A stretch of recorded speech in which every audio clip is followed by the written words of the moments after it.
Не вярвате, но тълпата е по-лесна за манипулиране от отделния човек. Когато хората се обединяват, индивидуалната им критичност отслабва, а емоциите надделяват. В група сме по-склонни да следваме чуждия пример и да се поддадем на внушения. Тълпата мисли и реагира по-емоционално и импулсивно, което я прави лесна за водене в една или друга посока.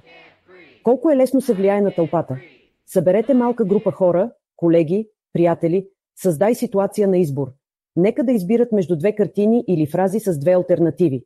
Предварително се оговори с някой от участниците кой избор да посочат. Покани нов участник, който не е част от уговорката, да се присъедини и да даде своето мнение след като чуе мнозинството. Наблюдавай реакциите. Новият участник ще се съгласи с избора на мнозинството, дори и ако това не съответства на неговото лично мнение. Да, хората се поддават на мнението на мнозинството, дори когато не са съгласни. Поведението на тълпата може да повлияе на индивидуалното поведение и мнение. Груповият натиск често променя индивидуалните мнения и решения. Това е един от основните принципи за влияние върху тълпите.